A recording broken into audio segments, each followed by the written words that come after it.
मुंबईतली एक मोठी बातमी आहे। मुलुंडमधल्या LBS रोडवरती मेट्रोच्या बांधकामाच्या वेळेला स्लॅब कोसळलाय। रिक्षासह 2 ते 3 वाहनं ही स्लॅब खाली दबल्याची माहिती सध्या मिळतेय। जॉन्सन अँड जॉन्सन कंपनीच्या जवळ स्लॅब कोसळल्याची माहिती आहे। स्लॅब कोसळल्यामुळे काही जण जखमी देखील झालेले आहेत। LBS रोडवरून ठाण्यामधून मुंबईच्या दिशेने जाणारी वाहतूक ही सध्या बंद ठेवण्यात आली आहे। अक्षय भाटकर आमचे प्रतिनिधी आपल्याला या संदर्भातले अपडेट्स देत आहेत। अक्षय, काय नेमकी तिथली परिस्थिती आहे? सध्या अग्निशमन दलाचे जवान देखील त्या ठिकाणी पोहोचल्याचं कळतंय।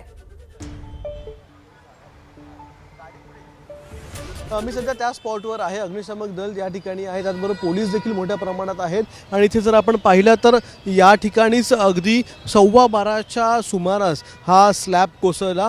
हा स्लॅब म्हणजे मेट्रोचा मोठा स्लॅब नाही आहे, तर इथे मेट्रोच्या स्लॅबच्या बाजूला ज्या मेट्रो जात असतात त्या मेट्रोच्या ट्रॅकच्या बाजूला जे सिमेंटचं स्ट्रक्चर आहे त्यापैकी एक स्ट्रक्चर जे आहे ते खाली पडलेलं आहे। आता हे बांधकाम सुरू नाही आहे, हे बांधकाम पूर्ण झालेलं आहे। गेल्या अनेक वर्षांपासून हे बांधकाम असंच आहे, रखडलेलं आहे। इथे कोणत्याही प्रकारच्या सुरक्षेची व्यवस्था नाही आहे। खरं म्हणजे हे बांधकाम अर्धवट आहे, त्यामुळे या ठिकाणी सुरक्षेची व्यवस्था असणं गरजेचं आहे। मात्र तशी कोणतीही व्यवस्था इथे नाही आहे। आणि त्याचपैकी एक जी स्लॅबचा भाग जो आहे, पोर्शन जो खाली पडला आणि त्याचवेळी इथून खालून रहदारी देखील मोठ्या प्रमाणात जात होती आणि त्या रहदारीच्या वेळी इथे खाली एक रिक्षा आणि एक 4 चाकी गाडी आली आणि त्या 2 वाहनांवर हा स्लॅब पडला। आता रिक्षामध्ये 2 प्रवासी होते आणि रिक्षा चालक होता आणि हा जो ही जी 4 चाकी गाडी होती त्याच्यामध्ये देखील 2 प्रवासी होते सांगण्यात आलेलं आहे। आता या सगळ्यांना उपासनी रुग्णालय जे आहे मुलुंडला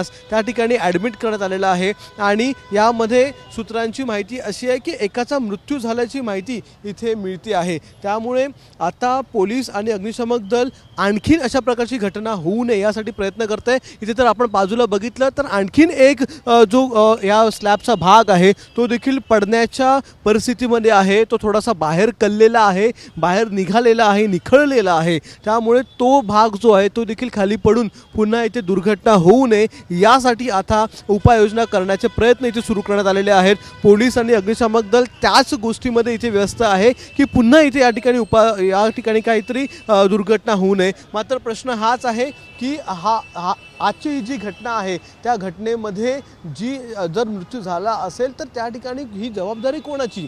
कारण की मेट्रोचं काम जे आहे ते MMRDA कडून सुरू होतं। ही मेट्रो 4 ही लाईन आहे आणि या मेट्रो 4चं काम MMRDAने कॉन्ट्रॅक्ट देऊन हे करण्यात येत होतं। आणि हा जो कॉन्ट्रॅक्टर आहे, जो कंत्राटदार आहे, त्याच्यावर आता गुन्हा दाखल होणार का निष्काळजीपणाचा? हा सगळ्यात याच्यामध्ये सगळ्यात मोठा प्रश्न आहे। कारण की सुरक्षिततेच्या कोणत्याही उपाययोजना इथे केल्या गेल्या नव्हत्या आणि गेल्या अनेक वर्षांपासून हे बांधकाम असंच आहे।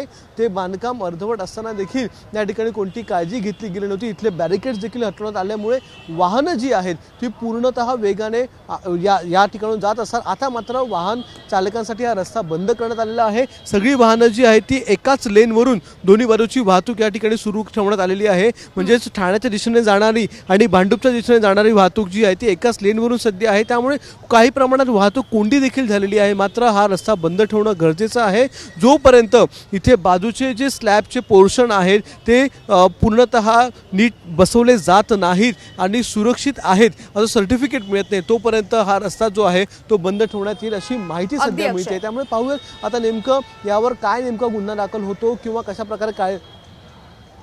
अगदी अक्षय, तुम्ही ज्या पद्धतीची माहिती देताय खरं तर असं कळत होतं की हा जो काही भाग आहे तो कोसळल्याच्या नंतर अनेक जण जखमी झाले। मात्र तुम्ही जी आताची अपडेट देताय त्यानुसार एकाचा मृत्यू देखील यामध्ये झाल्याचं कळतं आहे। तर या मृत्यू झालेल्या व्यक्तीचं काही नाव किंवा तो कोण आहे, काय वयोगट होता याविषयी काही कळू शकलंय? अजून या संदर्भात कोणतीही माहिती कळली नाही आहे। कारण की अगदी थोड्या वेळापूर्वीच घटना झालेली आहे। सगळ्यांना आताच उपासनी रुग्णालय इथून जवळपासच एक रुग्णालय आहे उपासनी नावाचं, त्यामध्ये ॲडमिट करण्यात आलेलं आहे। मात्र त्या ठिकाणी जे ॲडमिट झालेले लोक त्यांच्या सगळ्यांच्या नातेवाईकांना बोलवून किंवा ते कोण आहेत काय त्यांच्या सगळ्यांचा या सगळ्याचा तपास जो आहे तो पोलिसांमार्फत केला जातो आहे। त्यामुळे ती माहिती यायला थोडासा वेळ लागेल। पण 3 ते 4 जण यामध्ये निश्चितच जखमी झालेले आहेत। त्यापैकी एकाचा मृत्यू झाल्याची माहिती जी आहे ती सूत्रांनी केलेली आहे। यामध्ये अधिकृत माहिती जी आहे ती थोडाच वेळ आपल्याला कळेल, कारण की मुंबईच्या महापौर ऋतू तावडे देखील या ठिकाणी आता पोहोचत आहेत, थोडाच वेळात त्या ठिकाणी पोहोचतील आणि रुग्णालयात देखील त्या भेट देण्याची शक्यता आहे। त्यामुळे त्या आल्याच्या नंतर अधिकृतरित्या आपल्याला माहिती कळणार आहे। बरं अक्षय, मात्र ही घटना जरी मुलुंडमध्ये झालेली असली तरी अशा पद्धतीच्या घटना बांधकाम सुरू असताना मेट्रोच्या काही ना काही जे भाग आहेत ते कोसळले आहेत, अशा घटना या आधी देखील मुंबईमध्ये घडल्यात। अजूनही अनेक ठिकाणी अशाच पद्धतीची बांधकामं रखडलेली आहेत, त्याच्या खालून रोज बेसुमारपणे गाड्या वावरताना दिसतात, वाहतुकीची कोंडी झालेली दिसते, माणसं ये जा करत असतात आणि अशा घटना झाल्याच्या नंतर प्रशासनाला जाग का येते?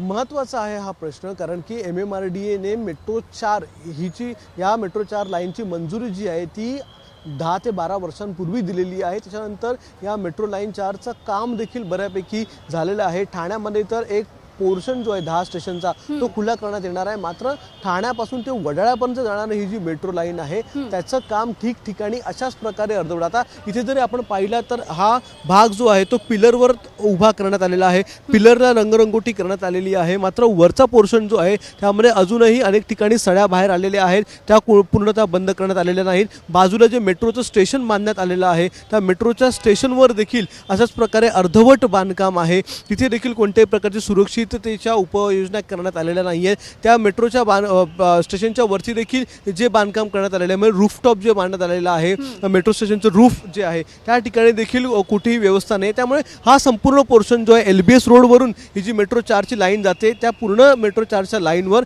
अशाच प्रकारे स्ट्रक्चर आपल्याला दिसून येईल। मात्र काही महिन्यांपूर्वी इथे बॅरिकेड्स लावण्यात आलेले होते अशा दुर्घटना टाळण्यासाठी, पण त्या ज्या बॅरिकेड्स आहेत ते बाजूला करून इथे वाहतूक कोंडी होत होती म्हणून हा रस्ता खुला करण्यात आला। मात्र तो खुला करत असताना या कंत्राटदाराने या ठिकाणी सुरक्षिततेच्या उपाययोजना करणं गरजेचं होतं।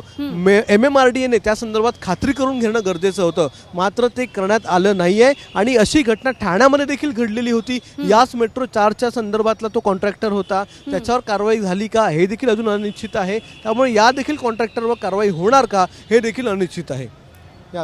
अगदी अक्षय, तुम्ही म्हणता तसं मेट्रोचा जो कॉन्ट्रॅक्टर आहे त्याच्यावरती कारवाई होईल किंवा कधी होईल हा सगळा पुढचा भाग आहे, मात्र यासाठी ज्या उपाययोजना आवश्यक आहेत त्याची तितकी दक्षता का घेतली जात नाही? म्हणजे ज्या वेळेला लोक जखमी होतात, लोकांचे मृत्यू होतात, यानंतर सगळ्यांना जाग येते, जर हे बांधकाम सुरू होतं तर एकतर दक्षता घेतली नाही। यामधली दुसरी एक महत्त्वाची गोष्ट मला अशी जाणवते आहे हे सगळं बांधकाम बघितल्याच्या नंतर, ती अशी आहे की जर बांधकाम झालेला भाग कोसळलाय तर याचा दर्जा किंवा हे निकृष्ट होतं का असा देखील प्रश्न एक सर्वसामान्य नागरिक म्हणून मनामध्ये निश्चितपणे उभा राहू शकतो।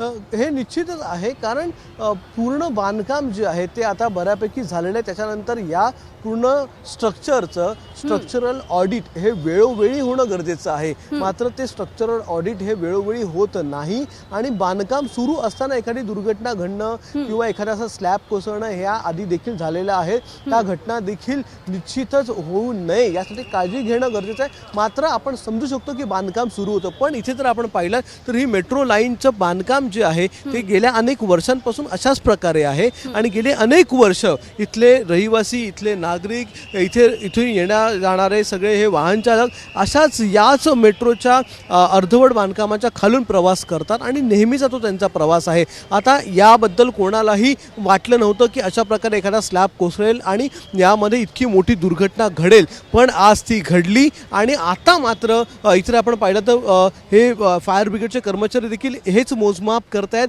की नेमका हा जो स्ट्रक्चर आहे तो कशा प्रकारे खाली पडला आणि जो स्ट्रक्चर खाली पडलाय तो देखील समोर आपल्याला पाहताय त्या फुटपाथवर ठेवण्यात आलेला आहे। त्या फुटपाथवर ठेवलेला हा जो स्ट्रक्चर आहे त्याला खेचून ओढून ठेवणारा एक लोखंडी सळी आपल्याला दिसून येते।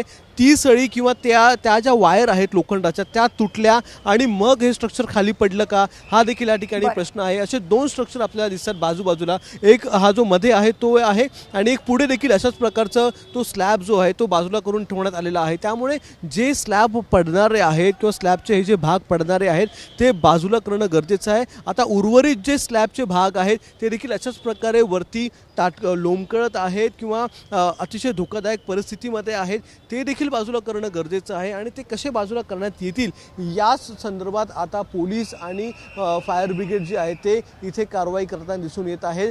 मोजमाप सुरू आहे किंवा कशा प्रकारे वरती क्रेन पाठवून किंवा हा जो कॉन्ट्रॅक्टर आहे त्याला बोलवून त्याच्या माणसांना बोलवून कशा प्रकारे हे स्लॅब जे आहेत ते धोकादायक होणार नाहीत, सुरक्षित होतील याची काळजी आता घेतली जाईल. मात्र प्रश्न हाच उरतो की ही काळजी आधी का नाही घेतली, आता का घेतली जात आहे? ज्यावेळी मुंबईकर यामध्ये जखमी होतात, त्यांचा मृत्यू होतो, त्यानंतर प्रशासनाला का जाग येते हा सगळ्यात मोठा प्रश्न आहे.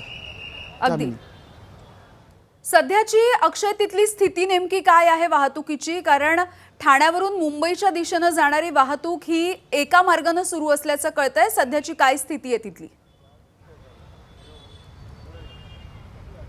वाहतूक कोंडी या ठिकाणी झालेली आहे कारण की हा रस्ता खूप मोठ्या वर्दळीचा आहे. इथे मोठ्या प्रमाणात वाहनं जी आहेत ती दिवस रात्र सुरू असतात. LBS रोड हा महत्त्वाचा रस्ता आहे पूर्व उपनगरांमधला आणि याच रस्त्यावरून वाहतूक होत असल्यामुळे इथे एकच लेन सध्या सुरू ठेवण्यात तुम्हाला आलेली आहे. थांबवते. आपल्यासोबत मनसेचे नेते संदीप देशपांडे आहेत. संदीपजी, खरं तर दुर्दैव आहे आपलं, अशा पद्धतीने मेट्रो जी बांधकामाधीन आहे तिचा स्लॅब कोसळलाय आणि म्हणजे तिथला जो निर्माणाधीन जो पूल होता त्याच्यावरती जे बांधकाम होतं त्याचा भाग कोसळलाय आणि त्याच्यामध्ये प्राथमिक माहिती मिळतेय की एकाचा मृत्यू झालेला आहे आणि 4 ते 5 लोक जखमी झालेत. मला वाटतं अतिशय दुर्दैवी घटना आहे आणि अशा घटना याच्या आधी सुद्धा अशा पद्धतीची घटना जेव्हा तो मुंबई गोवा हायवे होता त्यावेळेला पण झालेली. मला असं वाटतं की या गोष्टीच्या संदर्भात जी प्रॉपर एक ज्याला म्हणतो सुरक्षाची जी व्यवस्था करणं आहे हे लोक करत नाहीत. त्यांना त्याच्याबद्दलची कुठलीही शिक्षा होत नाहीत. त्यामुळे अशा प्रकारचे गोंधळ सगळे होतात. मला असं वाटतं हा जो कोण कंत्राटदार असेल त्याच्यावर अतिशय कडकात कडक कारवाई झाली पाहिजे. जे कोण अधिकारी जबाबदार असतील ज्यांचं काम आहे की या गोष्टीचं इन्स्पेक्शन करणं की असे ऍक्सिडेंट होऊ नये म्हणून त्या अधिकाऱ्यांवर सुद्धा कारवाई झाली पाहिजे. कारण अशा लोकांचे जीव अशा पद्धतीने जाणं मला वाटतं अत्यंत दुर्दैवी घटना आहे आणि याची पुनरावृत्ती होऊ नये या संदर्भातली सगळी काळजी घेतली गेली पाहिजे. हो संदीपजी, खरं तर वेगवेगळ्या कार्यक्रमांच्या निमित्ताने तुम्ही देखील मुंबईभर प्रवास करत असता. इतक्या ठिकाणी मेट्रोचं जाळं पसरतंय ही चांगली बाब आहे. मात्र अजूनही अनेक ठिकाणचे जे मार्ग आहेत ते रखडले आहेत. त्याच्या खालून अक्षरशः जीव मुठीत घेऊन प्रवास करावा लागतो. मग ते वाहन चालक असतील किंवा पादचारी असतील, सगळ्यांची हीच परिस्थिती आहे. निश्चितपणे मला असं वाटतं ह्याच्या संदर्भातली उपाययोजना जर केली नसेल तर त्यामुळे सगळा प्रॉब्लेम होऊ शकतो. त्यामुळे याच्या संदर्भातली लगेचच उपाययोजना तातडीने करणं आवश्यक आहे. अगदी शेवटचा प्रश्न आहे हा खरं तर, कारण वेगवेगळ्या ज्या मुंबईमधल्या समस्या आहेत, नागरी समस्या आहेत, या सगळ्यासाठी मनसे नेहमीच आवर्जून पुढे येते, रस्त्यावरची लढाई देखील लढते. तर या सगळ्या विषयी काही लक्ष घातलं जाणार आहे मनसेकडून? निश्चितपणे म्हणजे आमचे पदाधिकारी उपशहराध्यक्ष योगेश सावंत आता तिथे तातडीने जी आहे तिकडे रवाना झालेले आहेत. बरं संदीपजी, धन्यवाद तुम्ही बोललात यासाठी.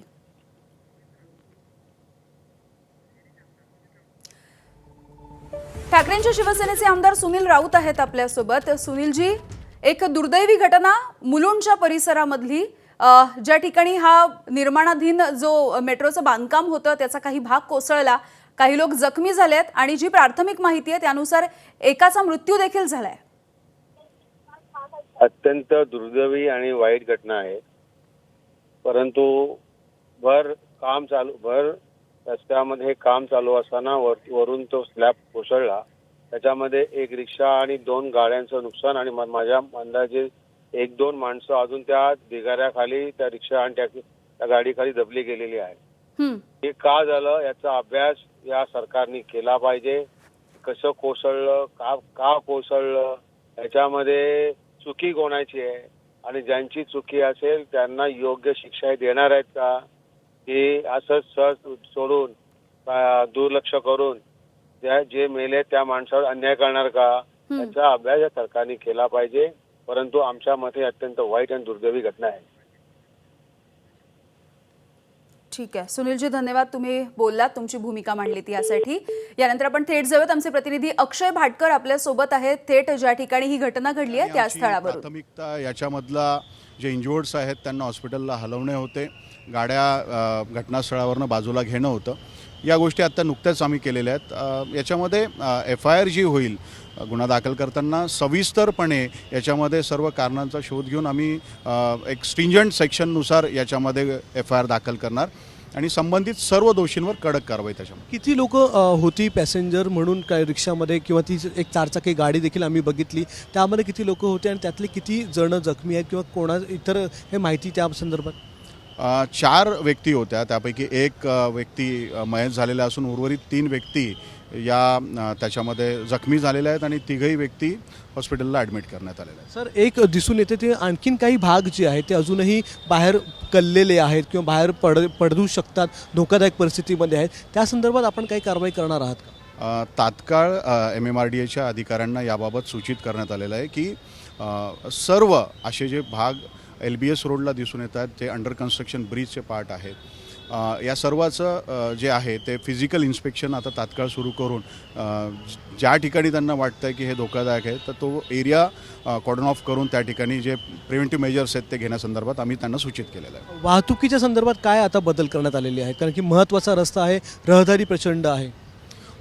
यामध्ये वाहतूक विभागाचे मुलुंड आणि घाटकोपर दोघेही सिनियर PI या ठिकाणी उपस्थित आहेत. अतिरिक्त मॅनपॉवर आम्ही या ठिकाणी डिप्लॉय केली आहे. पोलीस स्टेशनमार्फत देखील आम्ही अतिरिक्त मॅनपॉवर डिप्लॉय केली आहे आणि सामान्य नागरिक जे आहेत त्यांना त्रास होणार नाही, वाहतुकीचा खोळंबा होणार नाही या दृष्टीने आम्ही प्रिकॉशन्स घेत आहोत. तर आपल्याबरोबर पोलीस उपायुक्त होते मिहीर कोटेचा देखील या ठिकाणी आहेत. आपण त्यांच्याशी संवाद साधूया, त्यांच्याकडून अधिक माहिती आपण जाणून घ्यायचा प्रयत्न करूया. सर, काय सांगाल, ही घटना घडलेली आहे, अतिशय दुर्दैवी आहे, काय माहिती आहे आपल्यापर्यंत, काय कळलेलं आहे? अति दुर्दैवी घटना आहे. 4 लोकांना इजा झालेली आहे, त्यापैकी एकचा मृत्यू झालेला आहे. खूप दुःखद बाब आहे आणि बाकी 3ला आम्ही इकडेच जवळपास आपल्या लोकांनी उपासनी हॉस्पिटलमध्ये नेलेलं आहे आणि आपण चांगली होईल तेवढी काळजी त्यांची घेत आहोत. माझं 2दा डॉक्टर तेजस उपासनीशी बोलणं झालं. मुख्यमंत्री महोदय साहेबांना मी ब्रीफ केलं आणि मागणी केलेली आहे की या पूर्ण घटनेची सखोल चौकशी झाली पाहिजे आणि जे कोणी दोषित आहे त्याच्यावरती गुन्हा दाखल करून त्यांचा कॉन्ट्रॅक्ट रद्द करण्यात यावं. हे जे स्ट्रक्चर आहे, आपण बघतो मेट्रो 4चं, आपण देखील इथे असता गेल्या अनेक वर्षांपासून ही मेट्रो बांधून अशाच प्रकारे ठेवण्यात आलेली आहे. ती सुरू देखील झाली नाही किंवा त्या ठिकाणी सुरक्षेच्या उपाययोजना देखील करण्यात आलेल्या नाही आहेत. तर आपण या संदर्भात कधी आवाज उठवला होता का की अशा प्रकारे धोकादायक परिस्थिती आहे, इथे काय ना काय काळजी घेण्यात यावी किंवा या संपूर्ण बांधकामाचं स्ट्रक्चरल ऑडिट करण्यात यावं, आपण काही आवाज उठवला होता का? नाही, मी 1.5 महिना आधीच ह्या पूर्ण LBS रोडचा राऊंड घेतला होता MMRDA आणि आमचे वॉर्डाचे अधिकाऱ्यांसोबत. त्यावेळी खालचा जो परिसर आहे तिकडे जे हलगर्जीपणा चालत होता ते सर्व मी रेड फ्लॅग केलेला होता आणि त्यावेळी मी मागणी केली होती MMRDA कमिशनरकडनं की हा जो खालचा परिसरचा कॉन्ट्रॅक्ट ज्याला दिलेला आहे त्याला ब्लॅकलिस्ट करण्यात यावं आणि त्याला निलंबित करण्यात यावं. ही बस निवडणुकीच्या 15 दिवसाआधीच हे पूर्ण 2 किलोमीटर परिसर मी स्वतः चाललो होतो. वरचा जो स्ट्रक्चर आहे, आता आम्ही महानगरपालिकेचे अतिरिक्त आयुक्तशी पण बोललो आणि MMRDAचे कमिशनरशी पण बोललो की पूर्ण थर्ड पार्टी ऑडिट करा, जेणेकरून जिथपर्यंत ते ऑडिट होत नाही तिथपर्यंत इकडचे लोकांचं सुरक्षेचा एक मोठा प्रश्न आहे आणि जिथपर्यंत थर्ड पार्टी ऑडिट होत नाही आम्हाला हे कम्युटिंग चालू करता येणार नाही. तर तातडीने टीम लावून वरचा पूर्ण पट्टा चेक करून घ्यावा. LBS हा एक प्रमुख रस्ता आहे जो मुलुंडपासून थेट सायनपर्यंत जातो, तर याची पूर्ण सखोल ऑडिट झाली पाहिजे. आणि या घटना संदर्भात जे मी मागणी केली आहे मुख्यमंत्री महोदयकडनं, सखोल चौकशी करून जे कोणी दोषी कॉन्ट्रॅक्टर अधिकारी आहेत त्यांच्यावरती कडक कारवाई करण्यात यावी आणि त्यांना निलंबन करण्यात यावं. सर, एक महत्त्वाचा प्रश्न विचारायचं वाटतं, कारण की अजूनही काही भाग जे आहेत आपण पाहिलात तर ते निखळण्याच्या परिस्थितीमध्ये दिसून येत आहेत, अजूनही धोकादायक परिस्थितीमध्ये ते आहेत. तर आता म्हणजे ताबडतोब काही त्यावर उपाययोजना करण्यात येणार आहेत का? MMRDA कमिशनरांची तुमचं काय बोलणं झालं किंवा मुख्यमंत्र्यांची तुम्ही म्हणताय की बोलणं झालं, तर त्यांचं काय म्हणणं होतं या संपूर्ण घटनेबद्दल? नाही, मुख्यमंत्री साहेबांनी संवेदना व्यक्त केली आहे, सांगितलं आहे की खूप दुःखद दुर्घटना आहे आणि ज्यांना इजा झाली आणि ज्यांनी मृत आहे त्यांच्यासोबत महाराष्ट्र शासन त्यांच्या परिवारासोबत खंबीरपणे उभे आहे. त्याचबरोबर कन्सल्टंट बरोबर बोलणं झालं आहे आणि ते लोक वरती जाऊन पूर्ण हे चेक करणार आहेत आणि अशी दुर्घटना पुन्हा येऊ नये त्यासाठी ऑडिट ताबडतोब करायला आम्ही त्यांना सांगितलेलं आहे.